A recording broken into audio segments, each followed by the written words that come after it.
महानतम औघड़ गिरिनाथ से मेरी मुलाकात उन दिनों की बात है जब मैं काठमांडू यात्रा में था। जंगलों से गुजर रहा था। काठमांडू के पास भयानक जंगल है, यहाँ से निकलना जंगली जानवरों का खतरा रहता था। मैं जब वहाँ से निकल रहा था तो एक पेड़ के नीचे मैंने देखा कि एक औघड़ बैठा हुआ है। बगल में काली जी की मूर्ति रखी है, बगल में हनुमान जी की मूर्ति रखी है। बहुत लाल मुंह के बंदरों का झुंड था। वहाँ राम की जप कर रहा था, भगवती की पूजन कर रहा था। संध्या हो चुकी थी, एक झोपड़ी थी। वहाँ हम अपने गुरु भूतेश्वरानंद सरस्वती औघड़ के साथ पहुँचे।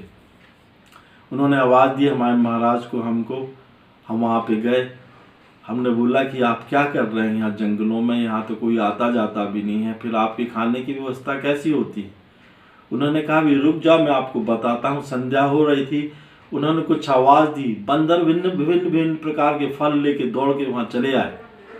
फलों को रखने के बाद वो बंदर चले गए। हमें बड़ा ताज्जुब हुआ कि बंदर भी इनकी बात समझते हैं।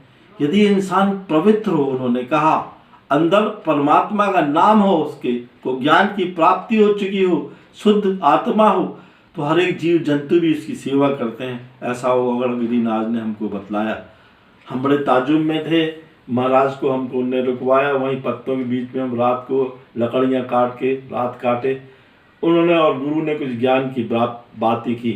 उन्होंने बोला कि मुझे तपस्या करते हुए 75 साल हो गए, अब मैं शरीर छोड़ना चाहता हूँ।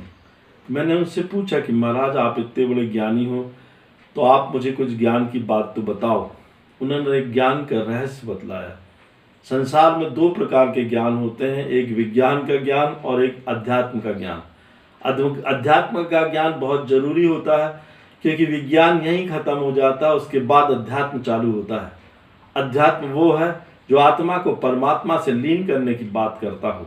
उन्होंने कुछ गुप्त मंत्र बोले जिसमें उन्होंने मुझे बतलाया कि त्रिटक करना चाहिए, किसी चीज़ पे कंसंट्रेशन करना चाहिए, और औघड़ होने के नाते जब शमशान पे बैठ के तुम साधना करते हो तो कुछ उन्होंने मंत्र बताया जो मैं आज भी कर रहा हूँ, वो गुप्त हैं।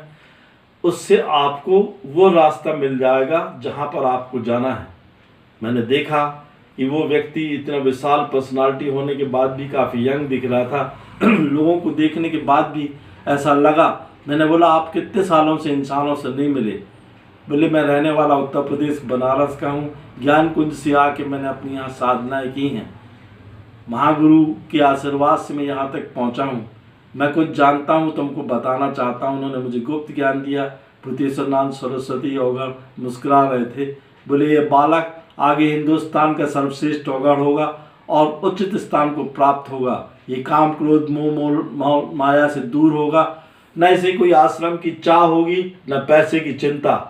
बात भी बिल्कुल ठीक है। इतने साल हो गए मुझे, न मैंने कभी अपने आश्रम की बात सोची, न पैसे की चिंता की। जो मुझे मिल जाता है, जो लोग दे देते हैं, वो खा लेता हूँ। जो नहीं मिलता पानी पी के सो जाता हूँ। मैं खाना बना नहीं सकता क्योंकि मेरा गया जी में संस्कार हो चुका है।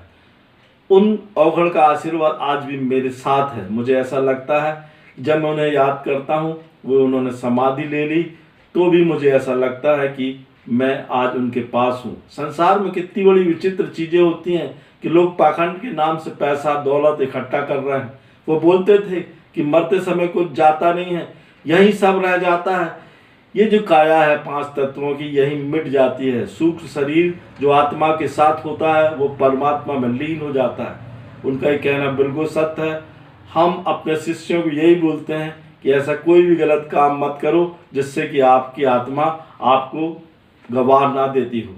ये धन दौलत संपत्ति प्रॉपर्टी बच्चे पत्नी स्त्री, ये तो आपके कर्ज हैं पिछले जन्म को जो आप निभा रहे हो। और इस जन्म में परमात्मा ने इंसान के रूप में इसलिए आपको जन्म दिया है क्योंकि वो परमात्मा को आप प्राप्त करके मोक्ष की प्राप्ति कर सको। जय माँ।